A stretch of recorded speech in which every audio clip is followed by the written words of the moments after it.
All right, looks like the video's live. Greetings, folks.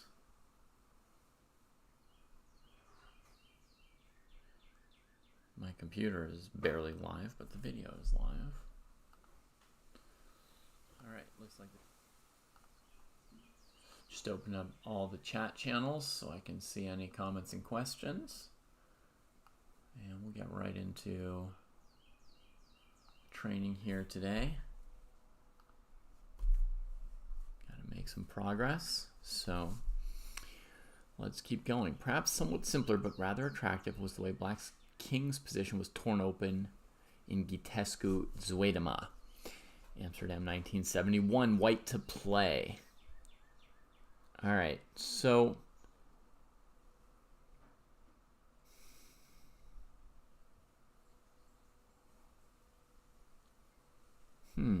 just glancing at this position, obviously good for white with the extra pawn, but not obvious how to make progress. I'd like my pawns to control some dark squares, you know, e5 or g5. But at the moment, g5, fg, fg, queen g5. No obvious follow-up to that. Queen to g8, looking for checkmate on h8. That creeps in and gets annoying. Against queen h8, there'd be queen h7, but then g5 would win the queen. Queen g8, queen e4 check. It does feel weird to hang a pawn with check, but let's say you just answer bishop c2 in response. Now, there's also a checkmate on g6 for black to worry about. And if they take on f4, you deliver checkmate on g6. If they go queen e1 check, king a2, your queen is covering the check on e6, and now you're threatening queen g6 and queen h8, which looks good. Queen g8, the other thing they might do is try and find flight squares for the king. So that would be something like g5, queen h8 check, queen h7, queen takes f6 check, and white will get through. In fact, there's an attractive checkmate. g5, fg, king h7, bishop g8, exclam, check. And if the king takes, the queen's undefended on g6. And if the queen takes, she plugs the flight square on g8. And then you've got queen h6, checkmate. And that's really lovely. The comment black's king position was torn open, I think, is a little bit misleading here. That tells you to guess the move g5. But I think this move, queen g8, is the bee's knees. Let me double check for other candidate moves for black other than queen e4, queen g7, and queen h7. Queen g8. I looked at g5. I looked at queen e4. I did also look at f5, though I didn't even say it out loud. So I'm just going to double check queen e4 because it's the only one where there's some counter threats, some activity for black, something I might be blundering. Queen e4, bishop c2. The queen could go to e1 to f4 or try to retreat to cover the checkmates. No, there's queen g6, so it's got no retreat anymore. Queen f4, queen g6, queen e1, king a2. Yeah, this is just checkmate here, basically. Queen g8, alternate move.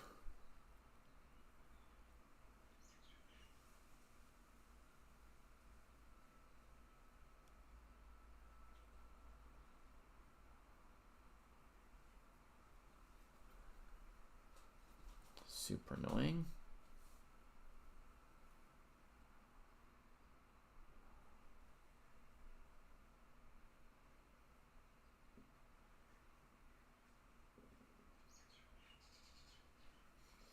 If we bring the queen back to squares like d1, h1, etc., the black king goes to g7, and it's not less safe. So the answer must be g5 based on everything, based on the context of the book telling us the answer is g5, basically. But why can't I see how the move works? g5, fg, queen g8 there.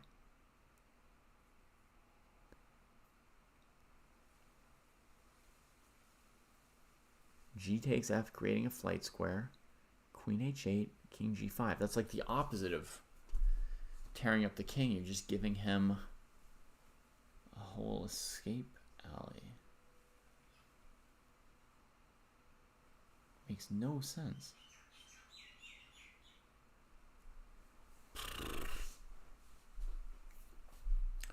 Even knowing it's right, I can't understand why.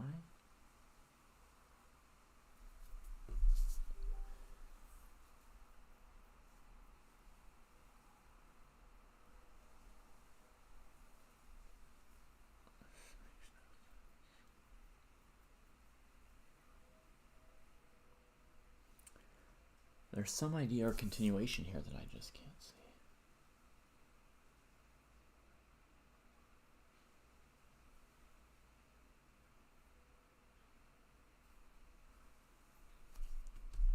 Well, maybe I'll just give up.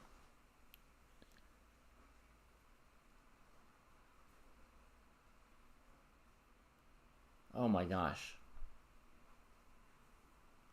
That's why G5 didn't make sense, because it just doesn't work. Okay, so here, and then you take the dark squares that way. Alternate move again. Jeez, it's so annoying. Okay, we'll assume that this move is good. Incorrect. What is going on with this puzzle?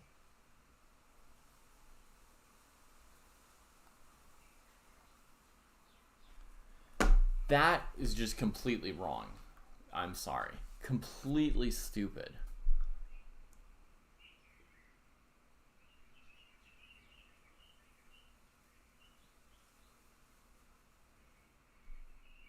Just, I mean, like every single thing was wrong about that puzzle.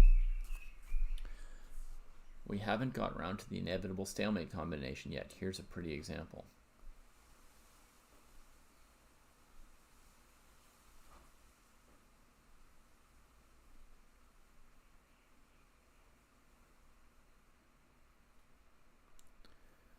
Bishop check, king g6, queen g8, king takes g6. But how to get rid of the h-pawn with check, right?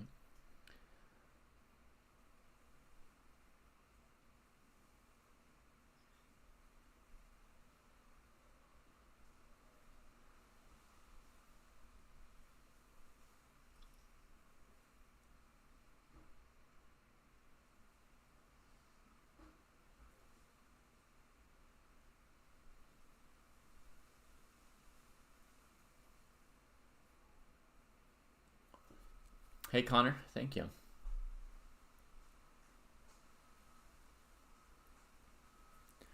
Bishop h6, king g6, queen g8, king h6, queen f8. King g6, queen g6. King h6, queen f8, king g5, queen g7. So we just give checks forever. We don't give a stalemate. Hey, yes I am. I've been here for a month already. And I've got a month left.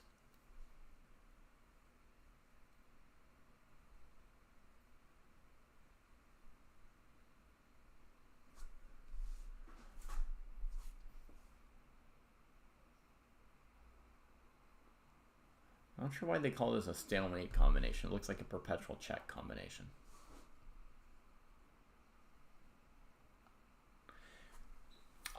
How to differentiate between endgame tactics and endgame strategy. Basically the same way that I differentiate between middle game tactics and middle game strategy. Tactics are short-term forcing operations. They are opportunities which you have on a specific move, and there's no guarantee you will have that opportunity next move, right? It comes and goes within a single move. Whereas strategy are considerations that last longer than a couple moves and that are not completely forcing.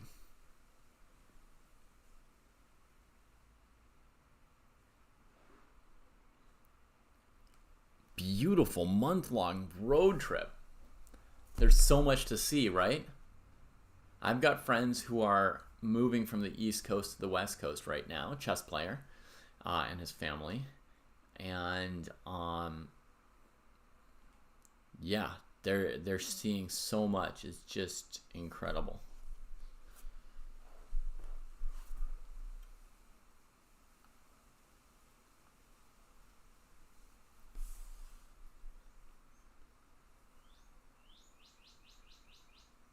I guess now we can get rid of this pawn.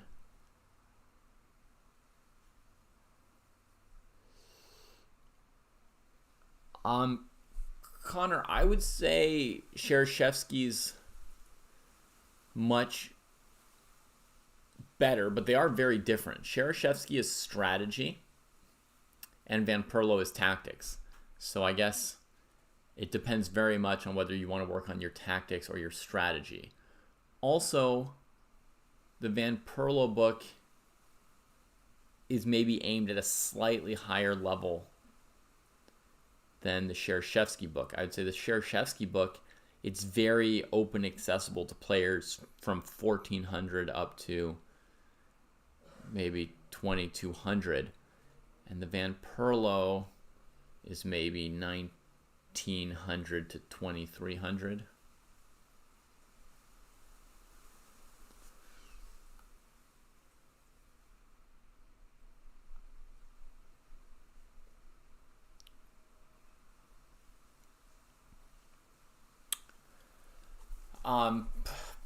Probably a tiny bit, Connor, but you can judge for yourself watching me do it here, right? If you've got 20 minutes or half an hour, you could just watch and get a sense yourself, right? It's like a huge preview here.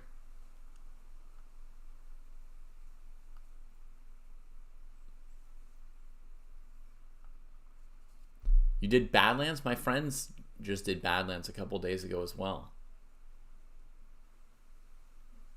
Glacier, Yellowstone, Redwood Forest. Just, oh man, you covered a lot of ground. Hoover Dam, Grand Canyon, Petrified Forest, St. Louis Chess Club. Crazy.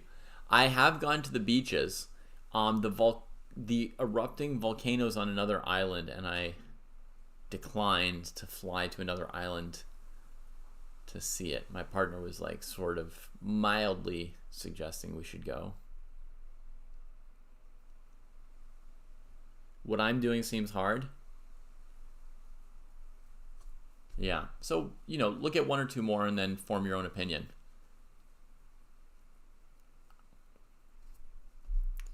We conclude this paragraph with an intriguing piece of analysis by Ekstrom as the arbiter of a position in which the game Secchi Salm from the Third World Correspondence Chess Championship in the early 1960s was adjourned. White found the resourceful. White's up 2 pawns. Queen a3, check. King f7. Queen b2. I like queen b2. It's nice. It's got 2 threats. b7 and e6 check, followed by queen e5, queen e7, etc.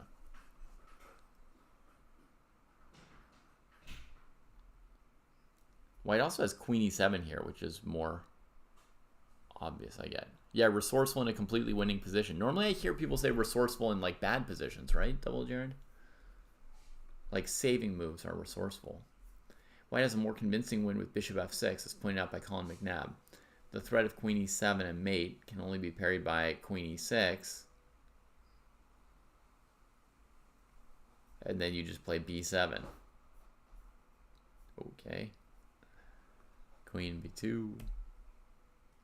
Bishop c8, stopping b7. Here come the footmen. If queen e6, then you play b7. Now queen f6 to f8. No, the queen's still covering g7, and there's h7.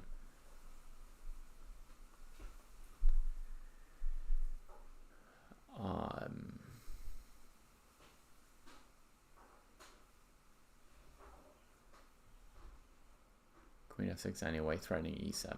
Good enough. Okay.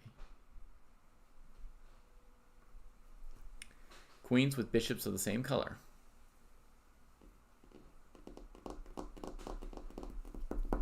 good chess therapists. I mean, some chess coaches basically work as chess therapists.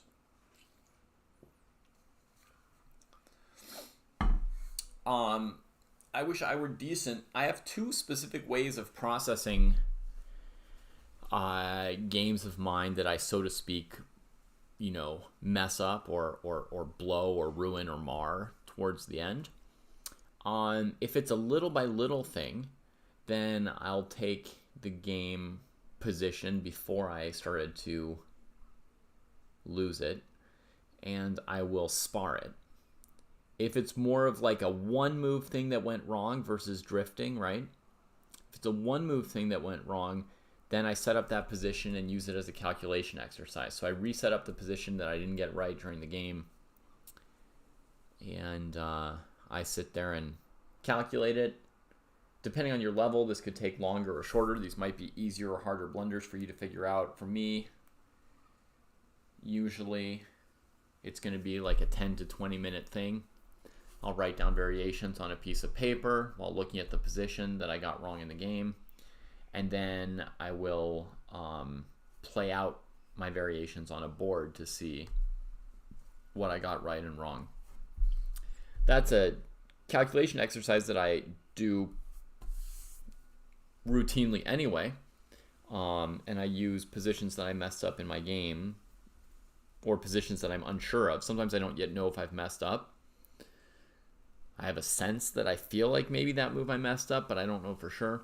So I use those positions for that particular exercise.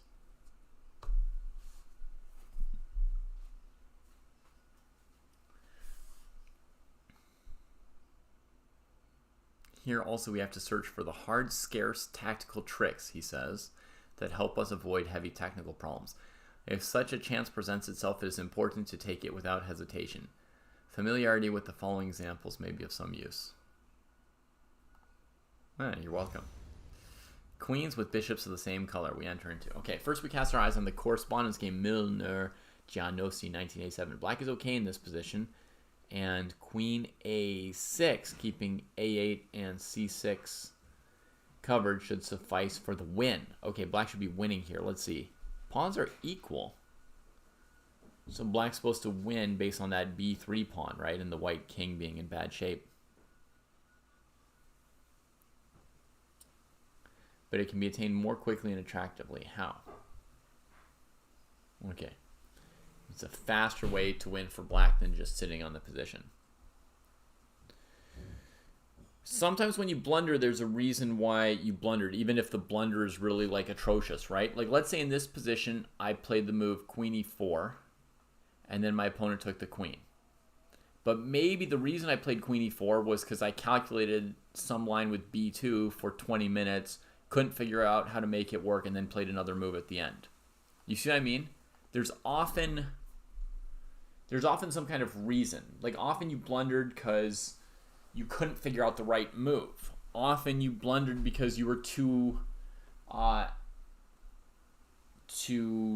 nervous and playing too quickly, or too tired because the game had been such a slugfest up till that point.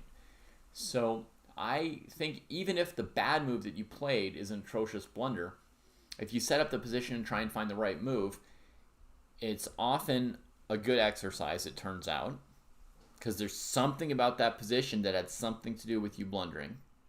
You may not know what it was or why it was, but there's something there, so it might be a good position to use as an exercise. And number two, dude's looking for a chess therapist, right? In a way, it exorcises that pain.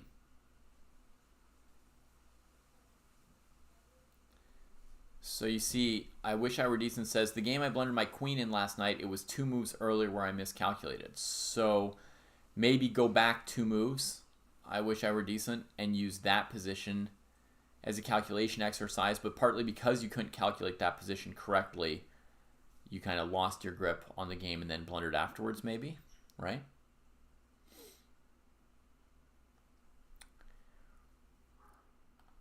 All right. So, let's have a look. Chess Dad suggests the deflection with h3 with the idea of queen takes h3, queen e4 check, moving in for a kill. H3, queen h3, queen e4 check, king can only go to a1, and then queen to e1 is indeed back rank mate. So h3 is really like screaming at us here. But the h2 square is covered, so white can maybe ignore the h-pawn. Let's just check they don't have a counterattack with like queen c6 or queen a8 or something yet. Nope, our queen is covering all the squares for the moment. So let's say we go h3, and white plays queen to f3, right? What's our follow-up? Why are we not playing queen f4 here? Queen f4, queen a8, king d7, queen a3, queen e4 check, king a1.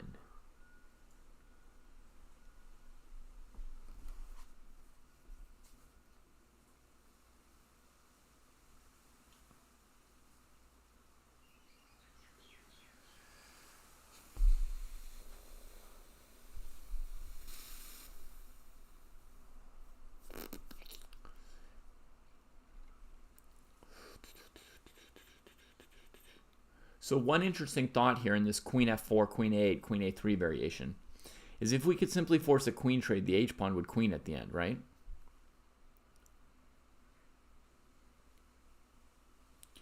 So queen f4, queen a8, king d7, queen a3. If we could somehow just force a queen trade, that would be the end. But queen e4, king a1.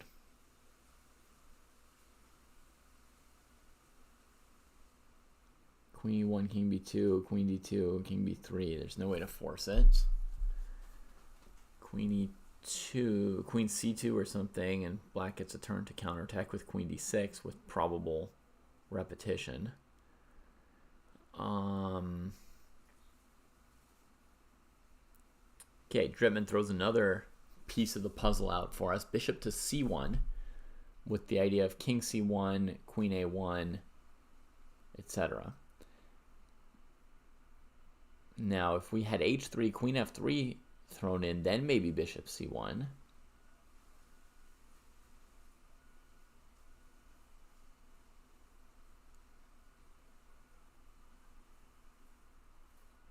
Actually, maybe bishop b2 is even better than bishop c1, right, Drittman?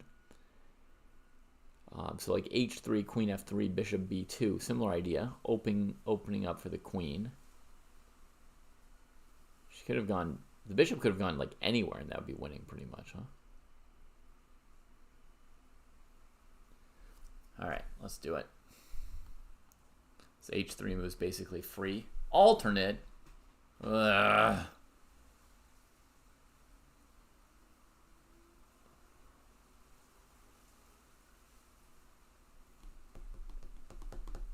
Okay, we're going to look at bishop b2 here.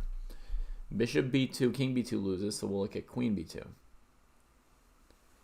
Then we'll go queen e4, king a1, queen a8, king b1. Don't see the point. Hey, Maître Jim.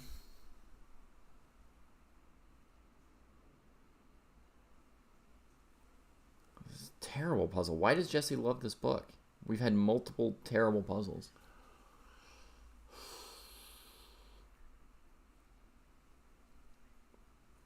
Bad leading sentences. And the whole thing reads like it's not written by somebody who speaks English. I'm sorry to complain. But, I mean, first he introduces it by saying there's another way to win. Then I show a way to win, and it just says, no, there's another way to win, but that way works too. It's like, are there 5 different ways to win? What's the point? There might be 7.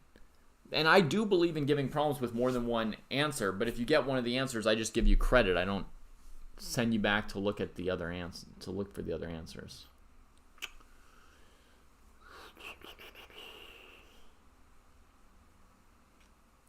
And like if every move wins, that's too many.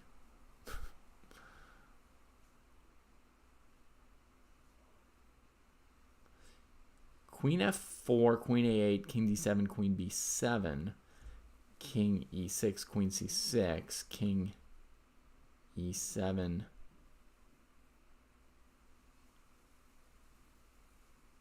queen b7, king f8 gets away.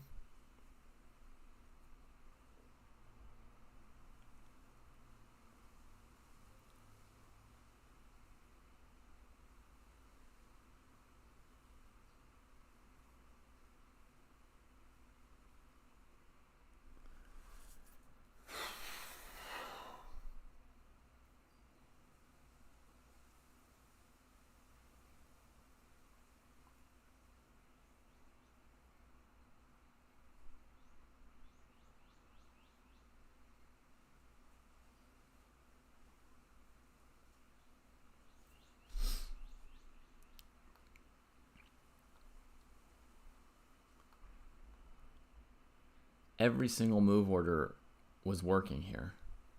Super annoying. Give Drittman some props for seeing bishop c1 in like 5 seconds.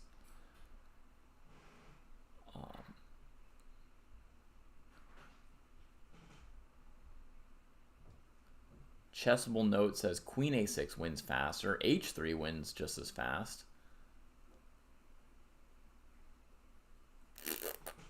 Poo-poo.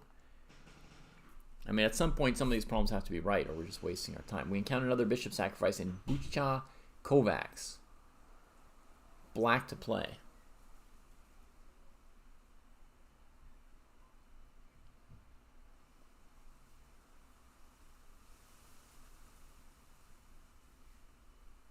Yeah, probably queen f4 wins as well, Connor McChicken. It's just a little bit slower.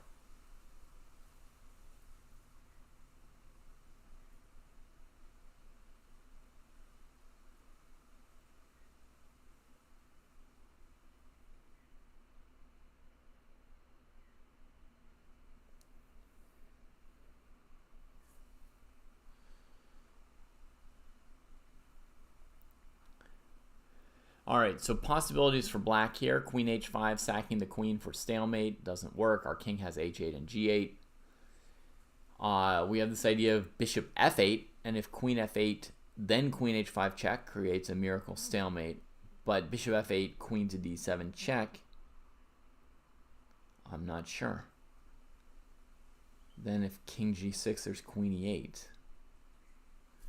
So bishop f6, bishop f8 are the main candidates. Bishop f6, pawn has to take it. King g6, threatening queen h5. There's no checks available. And g4, there's queen e1. So Chestad's got it.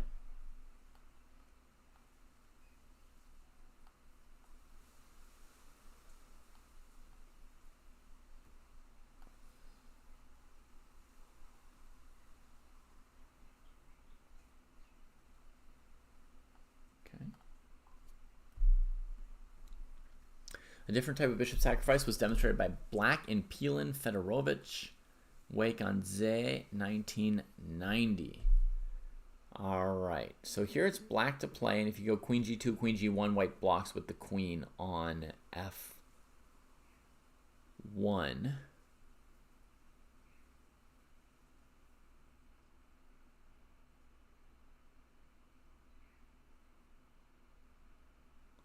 So yeah, you could consider bishop d2. White would have to take with the bishop, not the queen.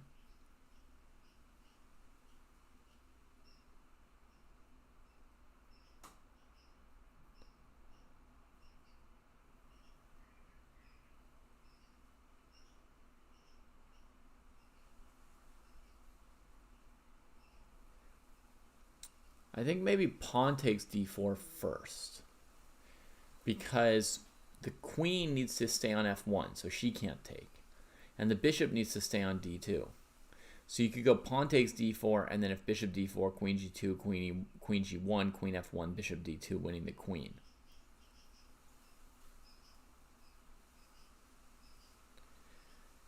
So yeah, pawn takes pawn. White's got to move the bishop somewhere. Like that. And then we might be able to anchor bishop e3 with the idea of queen g2, f2.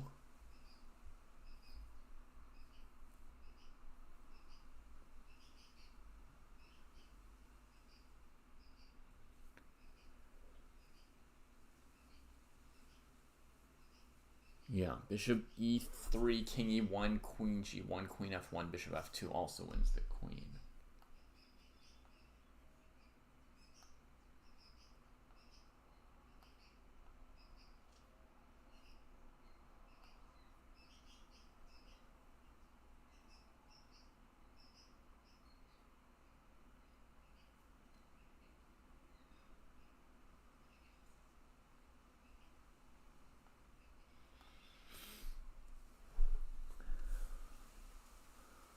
He writes, sometimes it is also possible to force a quick decision with a piece sacrifice that serves to create an outside passed pawn.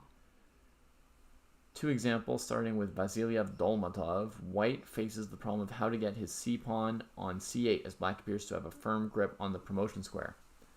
There is, however, a clever solution.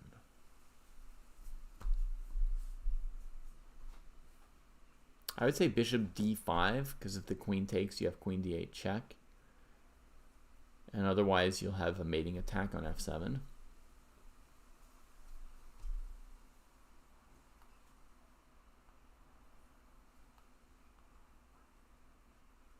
The answer is promoting on d8 instead of c8.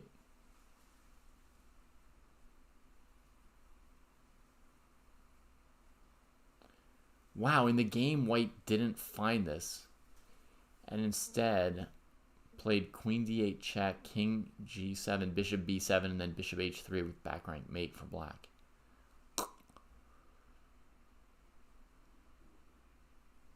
You remember this initial position, Connor? Look at this. Check, king g7, bishop b7, trying to get control c8, bishop h3. And now you're getting back rank mated.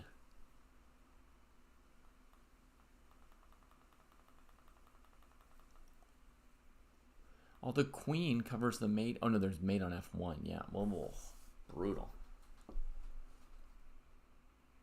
Yeah, so bishop b7 is not to be recommended here.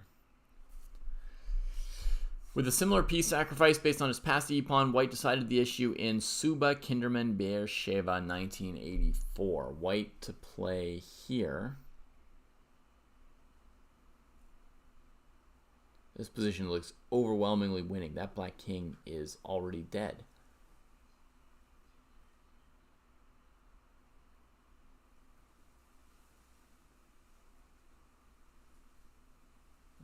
Pre-dead.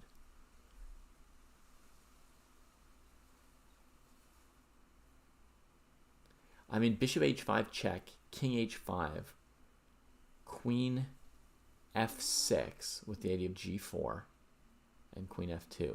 The black queen can't get to f2 in any way, so black has to play g4 for space for the king. Then you go hg, king g4, queen f4, king h5, queen f5. Seems a little bit different, but it is mate. Oh, and Chestad says queen h5, queen f5 instead of queen f6.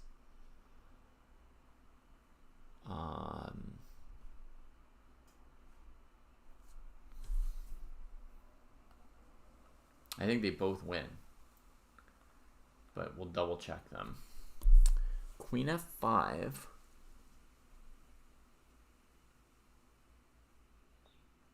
Eliminates the g4 defense. And there's a bishop e2 defense that I had not calculated before. Oh, let's double check queen e2 against both moves. Bishop e2 against both moves.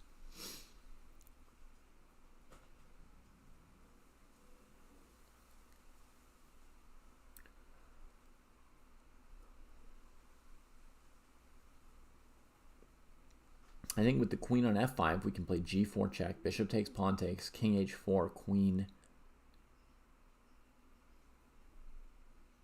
f8, but that's not quite mate.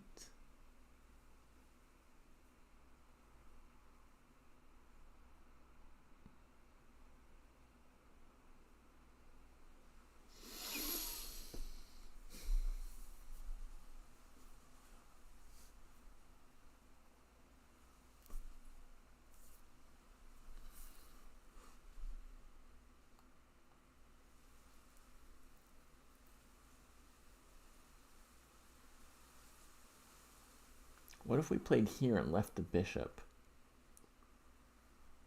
And we don't throw in g4, right? We just go after queening. Bishop back. Check, king here. Huh?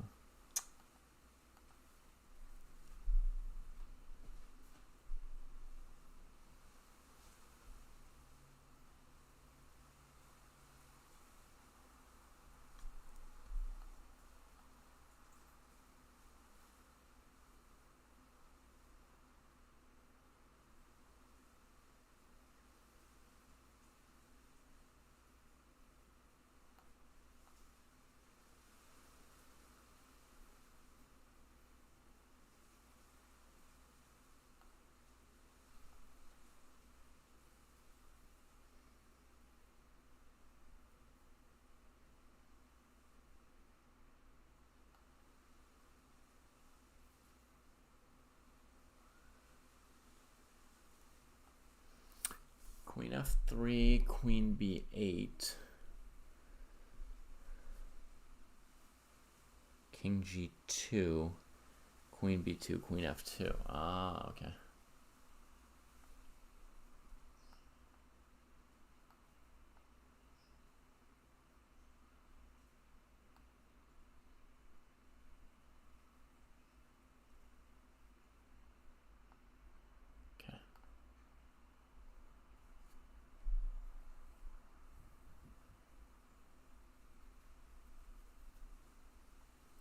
All right, black to play. And this time there's no leading comment.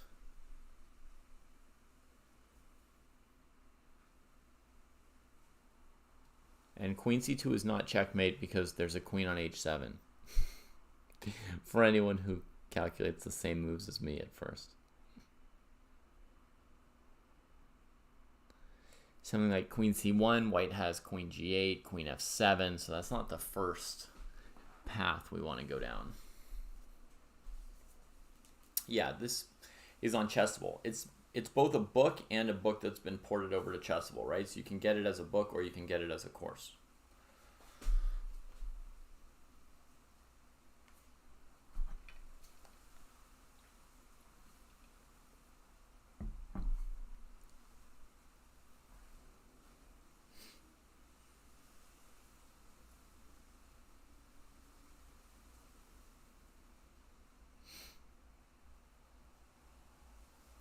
Sure, bishop g1 is a candidate move. King takes, queen c1. And you can always play queen b2 next move and recover your piece, but you'll still be down a pawn. So we need... It's the only forcing move. Fair enough. That queen coming to g8 makes us really want a forcing move.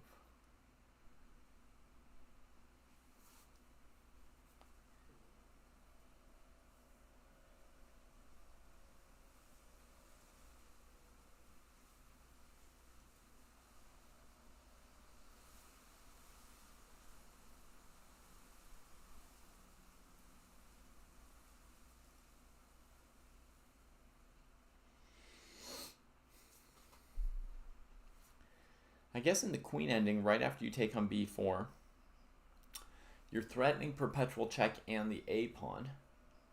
White could play queen g8, king e7, and take the g pawn, getting out of perpetual, and then you take on a5, and then you try and defend that 3 versus 2, which good chances it's a draw. There's definitely a hope. Compared to a move like queen c4, is there any hope? Queen c4, check, check, king c6, queen a7, queen e2, king g1, queen d1,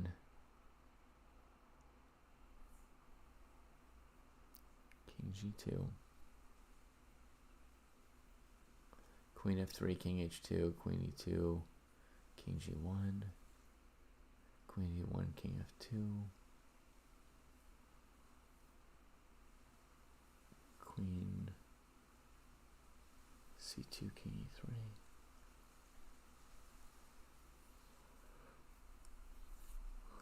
We don't know, trees.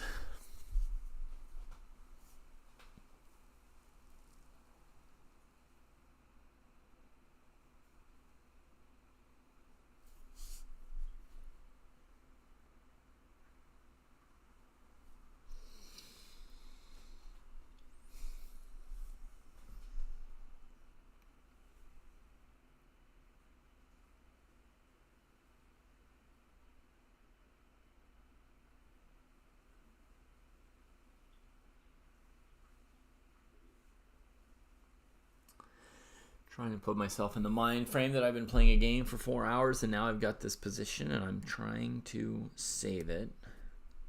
Clock's ticking.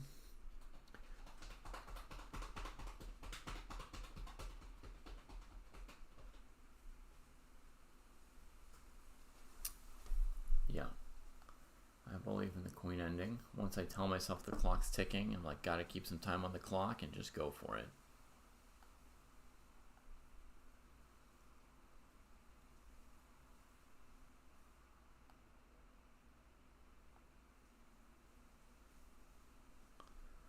I don't know why they throw that in.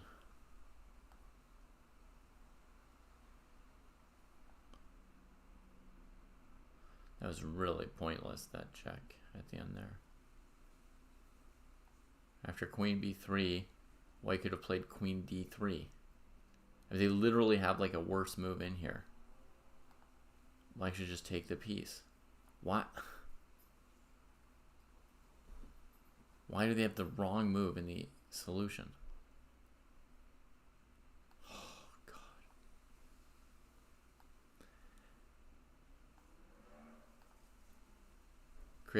Grinding his teeth, Giorgio had to resign himself to a queen endgame which promised him no more than a draw. Yeah, but chances to get the draw. It was just a blunder, Eric Blair. Black should take the bishop. It's like a double blunder, and that's the main line they give just because it happened in the game. And even in the notes, they don't explain. I'm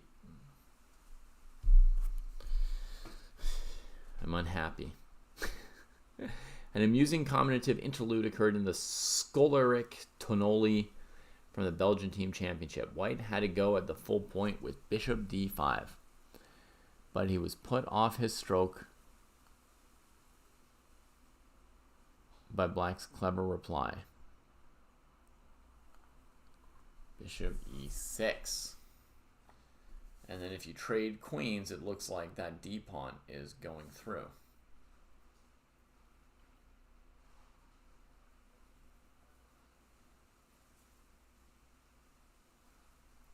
In his grief, he saw nothing better than queen d3 and lost quickly after queen d5.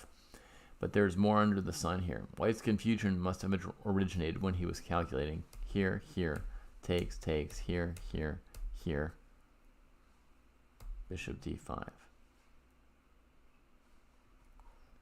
Or perhaps bishop e6, bishop b3. No, or perhaps bishop e6. Queen f3 check, king here, check, here. King h6, bishop c4, g5. A player panics and his view on events get blurred. With a clear mind, White would have seen that there is still a ministering angel close by. With queen c4. At this point here.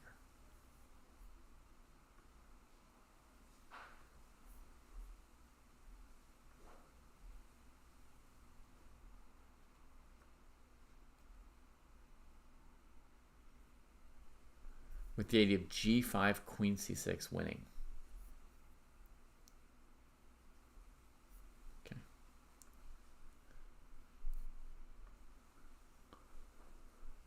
Two Dutch players experienced this too in their national championship game in Eindhoven 1993.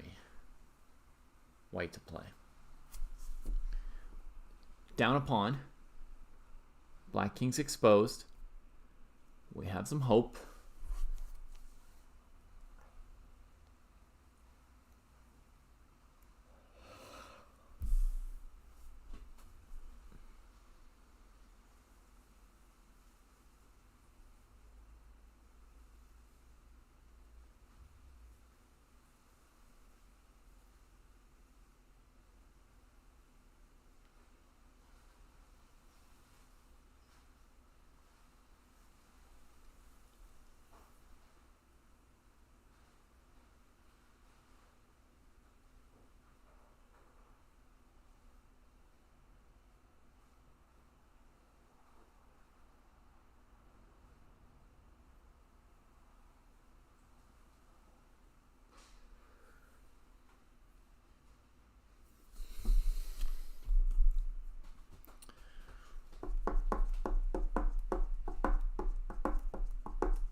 Position doesn't look too dangerous for white.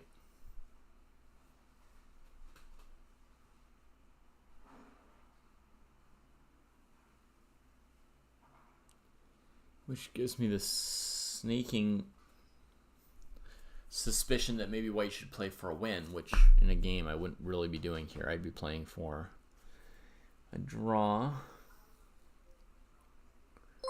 But both bishop b5 and bishop d5 look totally playable for white. Queen b5, king d6, queen a6 is at least a draw. Queen b5, king c7, bishop d5 looks fine.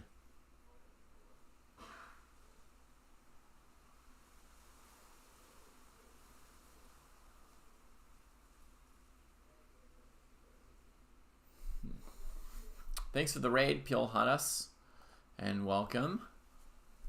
Here's a link, folks.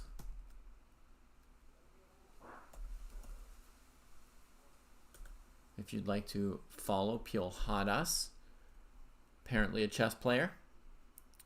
Pil Hadas, if you're around, feel free to tell people what your channel is like or what it's about. So, you know, just give them a little blurb or an ad, what they might expect to find if they follow you.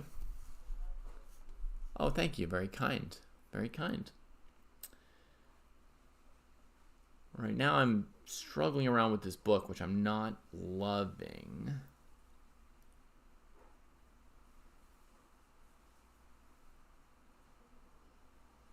A bad chess, but always fun.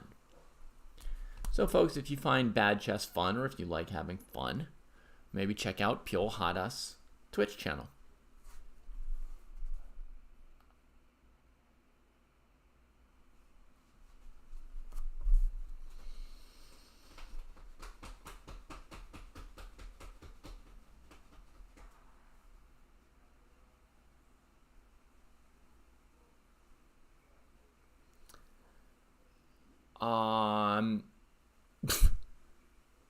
All right, this is ridiculous. I just noticed white was in check. That's why every move for white looked good. Queen b5, bishop b5, bishop d5, everything looked fine because we're in check. So king, I was just going to say, like, I think I found one move for white that's not that good. It is king d3, queen d6 check. But even that's going to be wrong. So, but that's what brought my attention to white's king. So king d3, queen d6 check. We have bishop d5 check, not trading queens, right? And then the black king has to move, and we can take on a7 with check, etc., and everything's fine. So I think we're going to move in the direction of the battle. I should maybe think about the position a little bit, but we've already used all our time noticing that we were in check, right? Took me 10 minutes.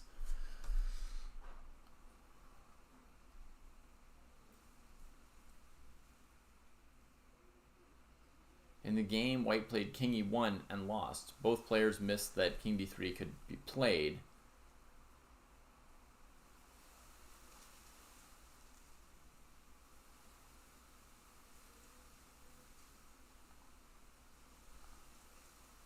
Okay.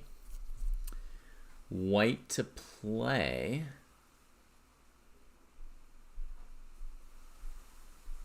The typical combination would be something like queen b8, bishop e8, fg check, king g7, queen e8. We could try and flip that on its head by playing queen b8,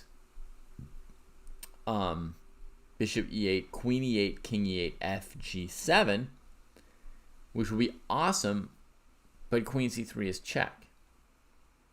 If the queen didn't have a check, that would be insane.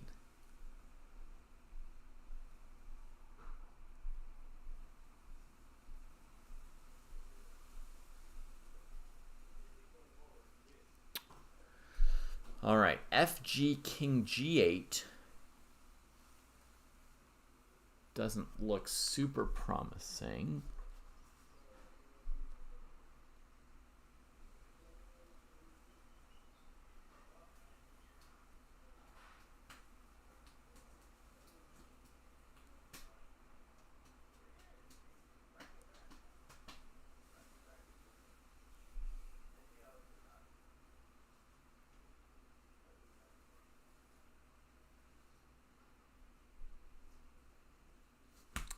I like the idea of just moving the white king here.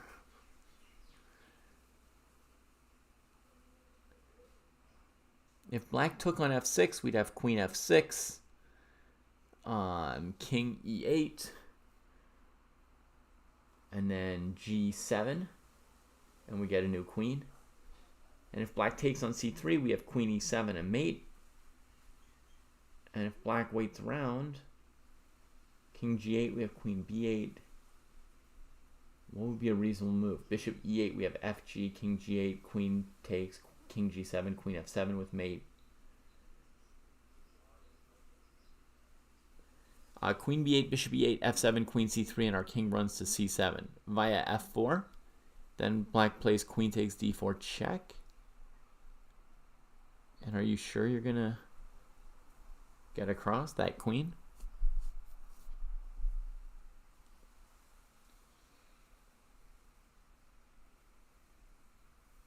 I'm thinking king h4 first move.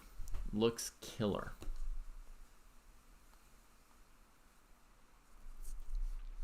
b6. Just kind of waiting. Black's in a sort of Zugzwang. We can't go f7, queen e7. How's our queen b8 line looking here? Queen b8, bishop e8, queen e8, king e8, fg, queen to f8, and we lose the king and pawn ending.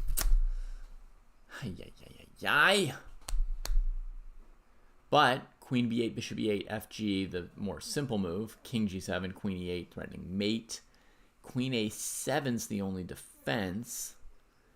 Queen takes c6, queen e7. That looks like an equal endgame. Got to do better.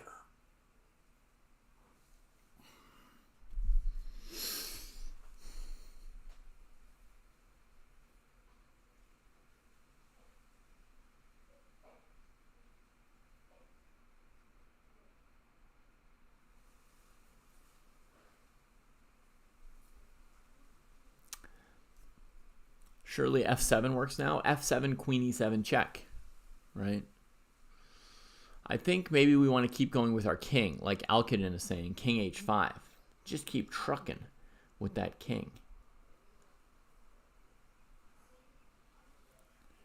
That's my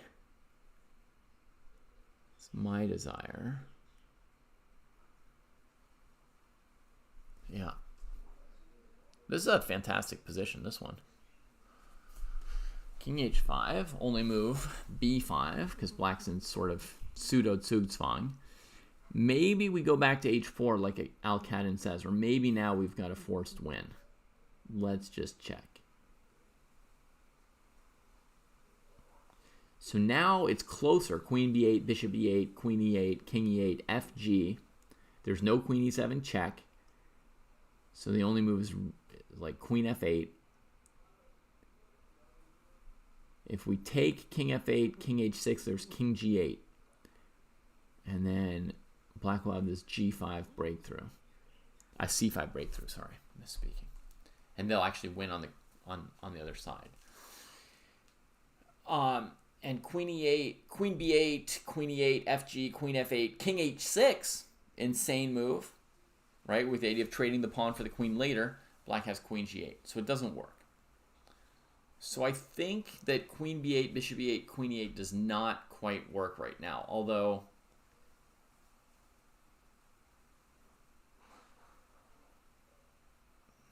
if black had like doubled b pawns instead of a c pawn, that would be a really cool combination. All right, so if we play king h4, what on earth can black play? They're out of pawn moves because they would all block the queen from e7. Pawn takes f6, queen f6 is still the end of the world. Maybe they'll play h5.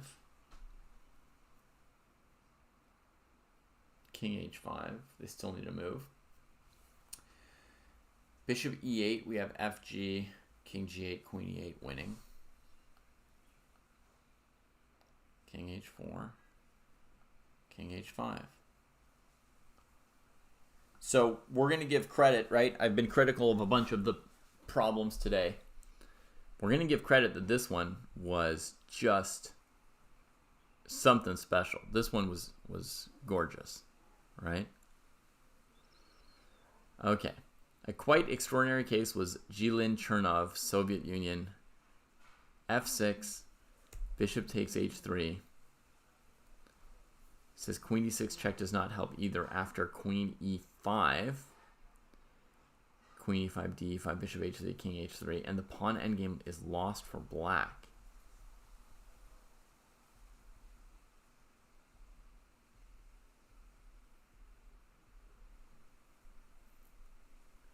That's a close call. Chessable says the position's actually drawn. Black can trade. Not sure why white doesn't.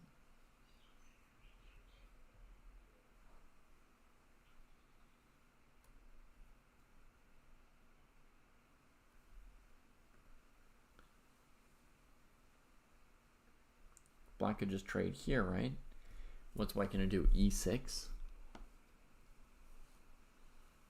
b5. King h4, c5, king h5, b4 takes.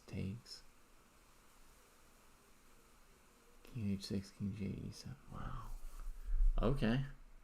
Crazy. So black has to throw in the trade here. Here.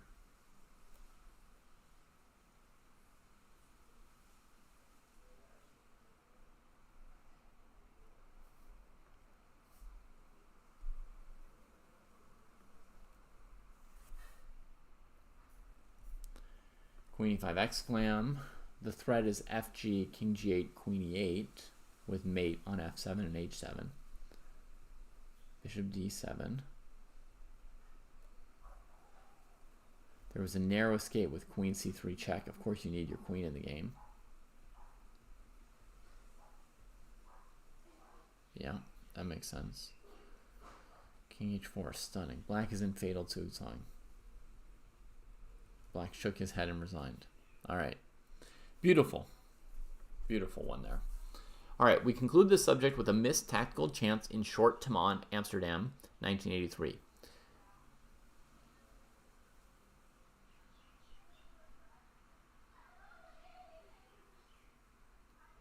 I don't think so, Lhasa.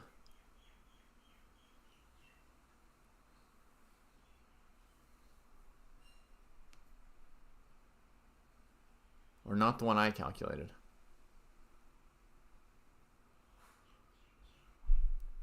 Timon collected the e-pawn with queen h1 check and could not win after that. What he had failed to see was queen f1 check, king g3, h g4. White is confronted with the nasty problem that queen g4 loses the bishop to queen d3.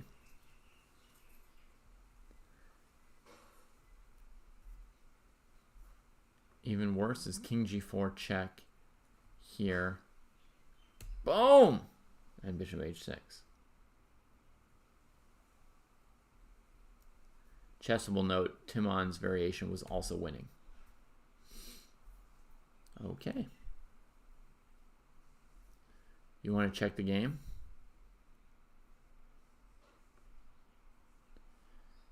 All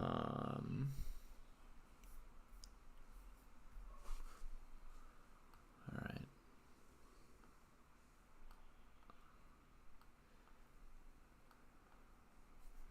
All right. This game is Jilin, Z-H-I-L-I-N, Jilin versus Chernov, Soviet Union, 1960.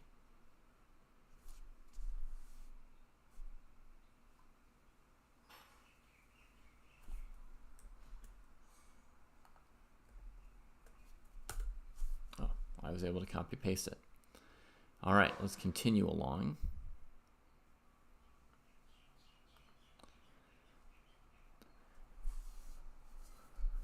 We move on to a highly fanciful subject. Queen and knight versus queen and knight. A type of endgame of which some are scared to death.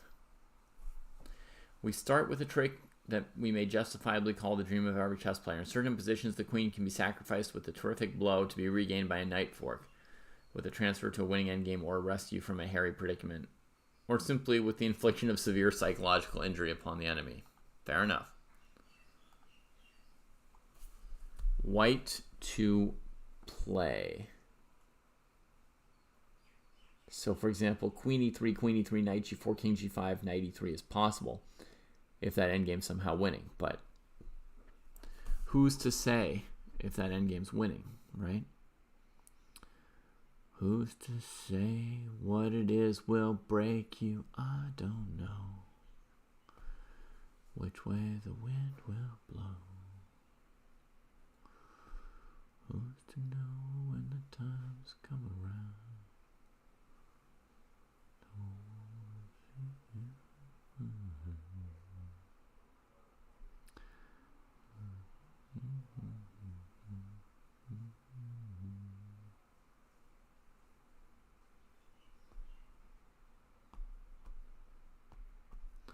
Seems plausible that white would be winning that endgame, but it's very hard to be certain.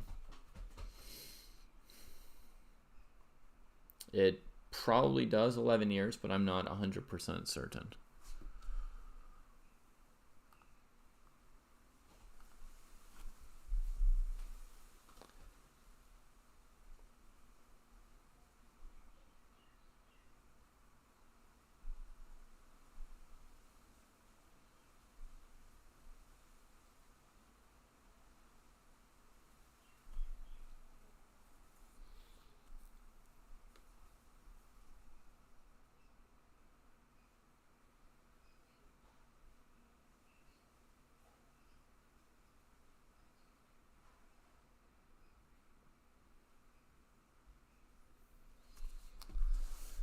All right, I'm not seeing any defense for black, so we're going to go for it.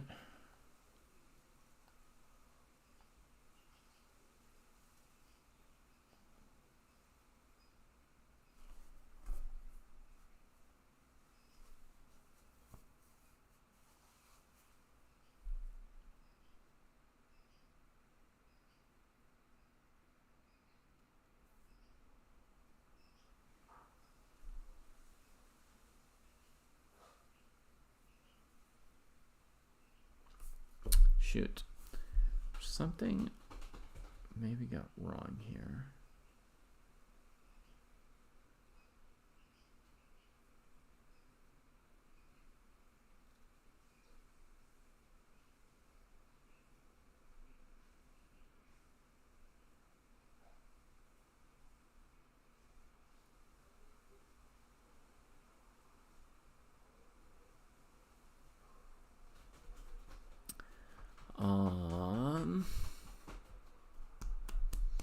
So knight f1, king e4, a4, king d4, a5, knight c5 is drawing. Knight d5, king e5, a4, knight d8 check is probably losing. a4, king e3, a5, king d4, a6, knight c5, a7 is winning. But a4, king e3, a5, knight d8 check is tricky. There you want to go king d7.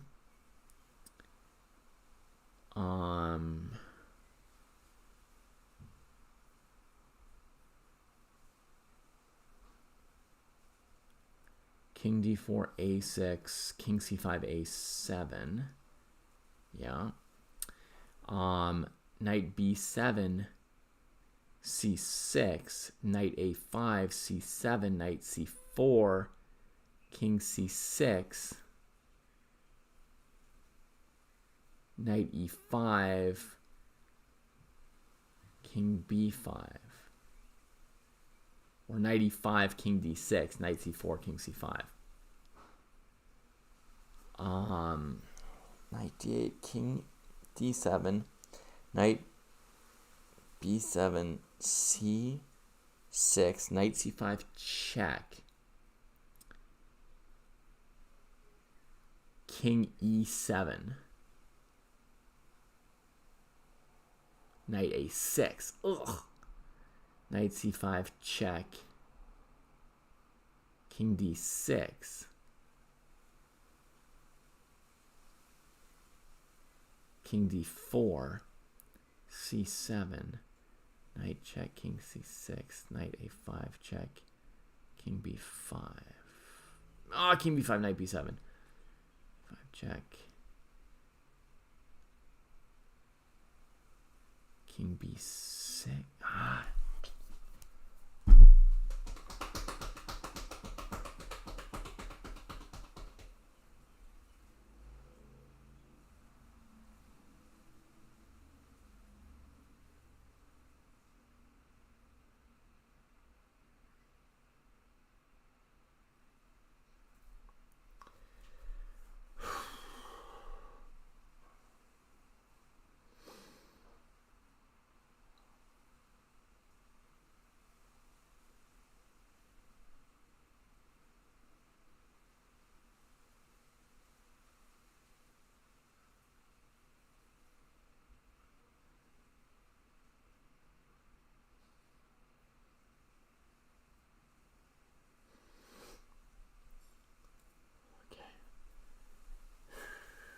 King d4, c7.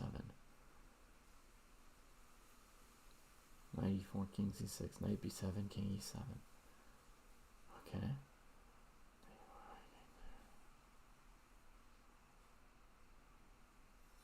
Knight a6, c7, knight takes, king takes, g5, a6, g4, a6.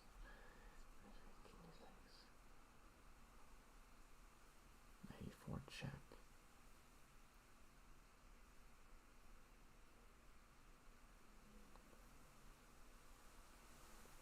E7, knight c3, c7, knight d5, king e6, knight 7, king c7. Okay. So disorienting calculation. Because the knight hops all over the place. This move at the end is a lot harder to calculate than the initial queen sack.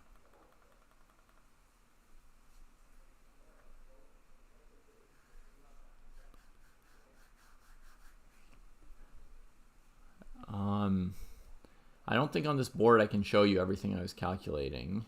Let's see.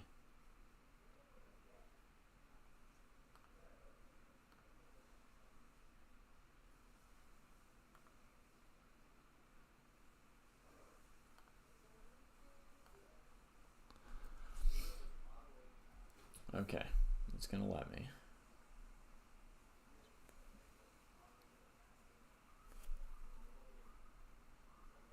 Exactly, Pulhadas. Okay, so now my screen capture's completely messed up.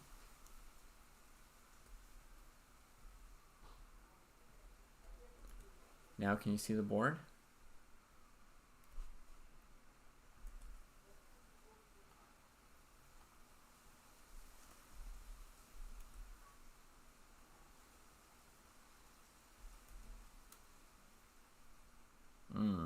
Yeah, there's no way to fix this easily.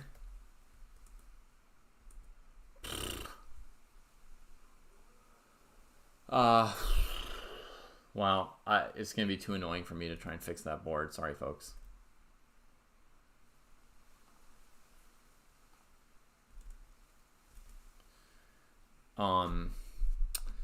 But basically the key variation is king takes knight, a5, knight d8 check. You have to go to d7, I think. You poke the knight, it goes to b7. You play c6.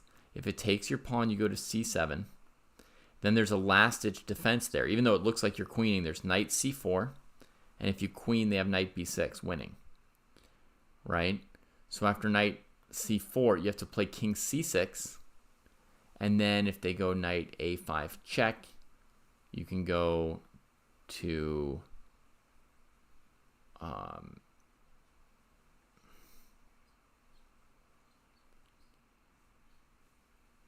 b5, I guess. Then there's knight b7. No, you have to go king b6, knight back to c4, and then king c5 because their king is still on e3 in that line.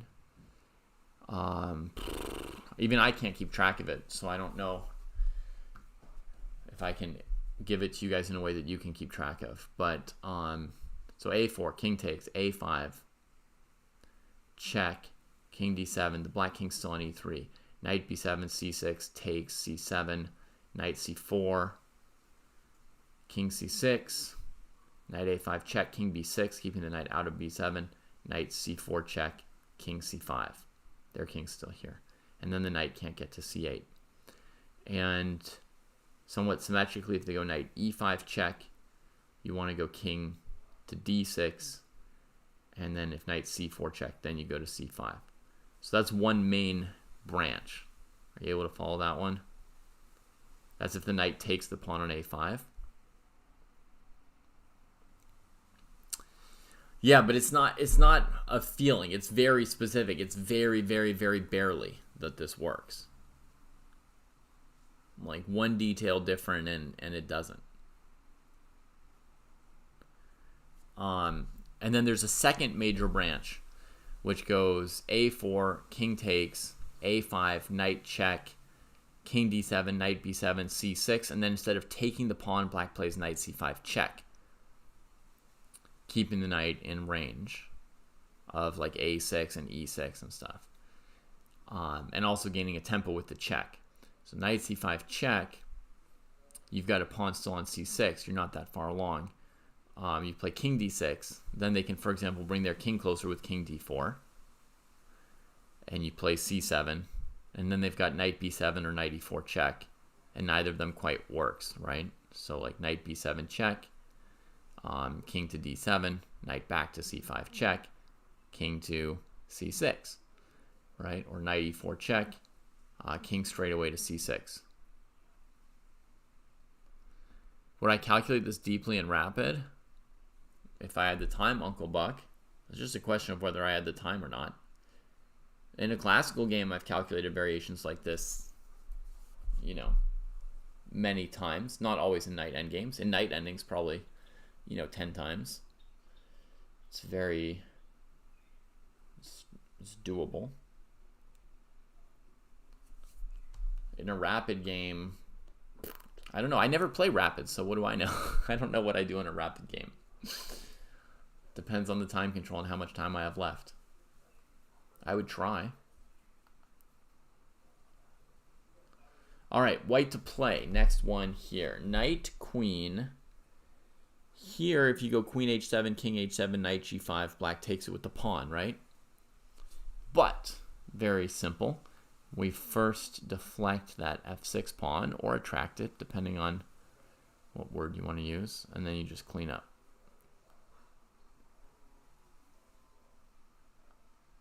There, finally an 1800 level position.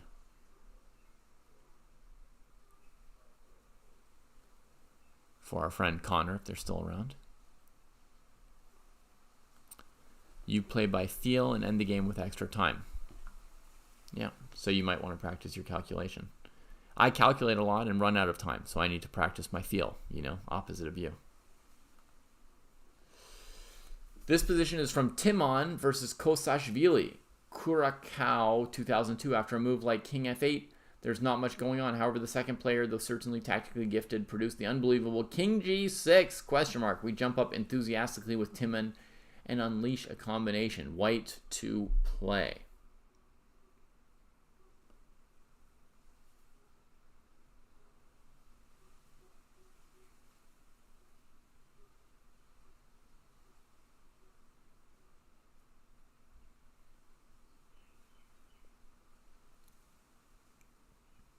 Queen g7, knight h5. That's not much of a combination.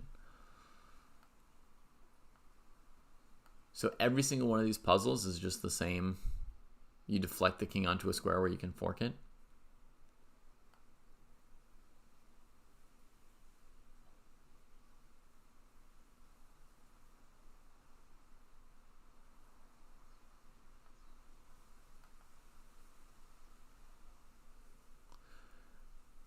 Why the king f8 was better?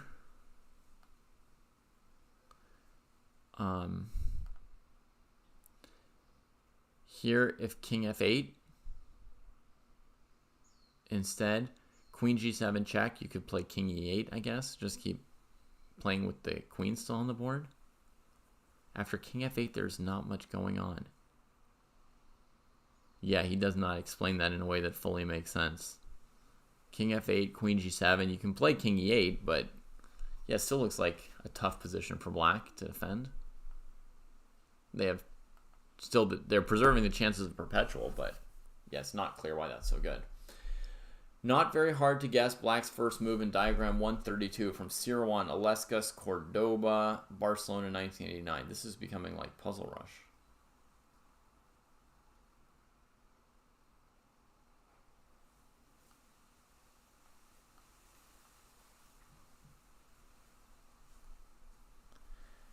I mean, white can't really lose that one, Peel Hadas, but black has better chances at saving it with the draw, I would say, with the queens on the board because of perpetuals, right? Whereas the pure knight ending is super, super clean.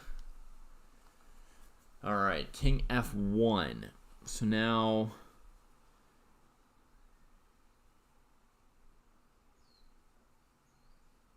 queen f3. Queen f3 is no good. Queen h3, king e2 doesn't do anything special. Queen could just come back to c7.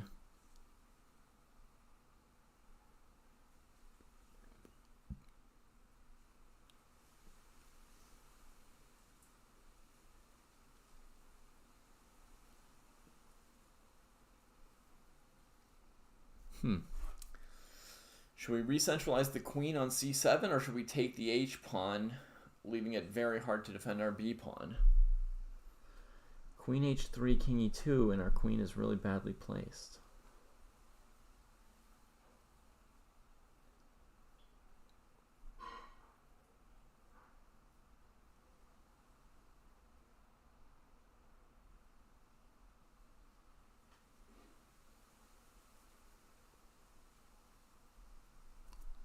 I feel like we should just come back.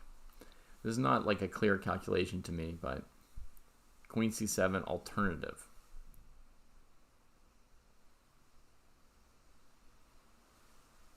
Well, we can't just leave the queen on g3 and start advancing pawns because of queen f5 check.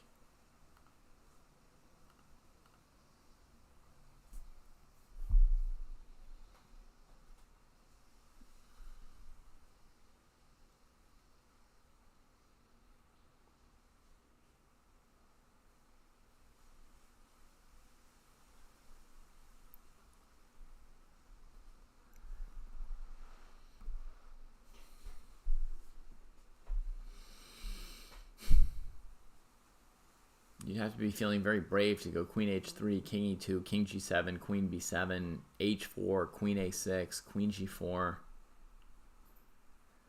I suppose you could.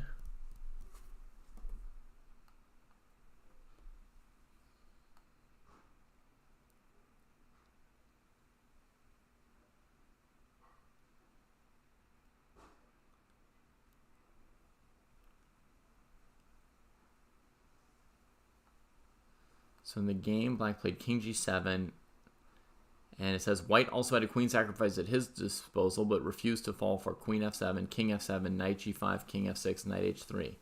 The knight ending is clearly better for black. Instead played e4. Knight h6, queen e5, king g8, queen e8, king g7, queen e5, king g8. Draw. The funny thing is that black cannot push too hard for a win with f6 because of check. Here, e5. Right, breaking f6, and if you take, then you're the one who gets clowned. However, all this suggests, he says, after the promising queen g3 check, this must have come as a disappointment.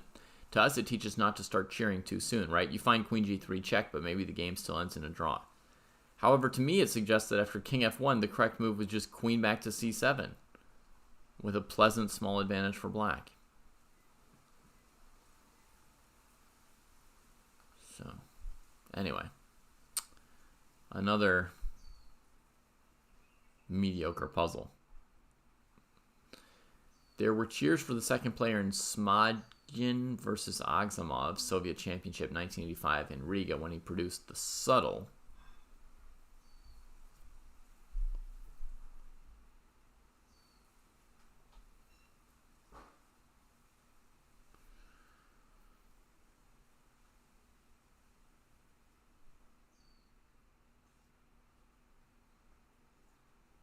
How subtle is c3, c2, c1, folks? Oh, whoa. Gotta go get the kids from school. All right. Let's just play the subtle c3, c2, etc. It says incorrect. Queen g2. Okay, that is subtle. Love it. That's really clever. Okay, so we've got to play queen g2 for black. Rushing here and then this. Okay. I gotta run. Have a great rest of your day / night / whatever it is.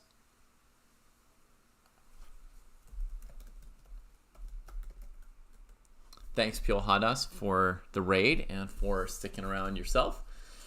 And I'll see folks again soon.